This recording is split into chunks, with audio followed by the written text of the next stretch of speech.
కురుబలింగ BC, కురుబులు ferocious అక్కడ. అలాంటి వ్యక్తి నాడు హత్య గావించబడ్డాడు. అక్కడ దాడి జరిపేటువంటి వాళ్ళు ఎవరు? ఈ విధమైనటువంటి అరాచకత్వం జరుగుతుంటే మనం చూస్తూ చేతులు ముడుచు కూర్చుంటామా?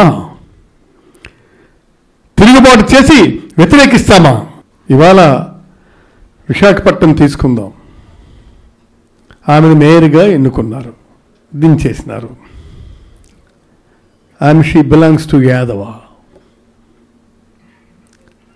వాళ్ళు ఏమంటారు? రైట్, ఆమెని ఒక యాదవను దించుతున్నావు,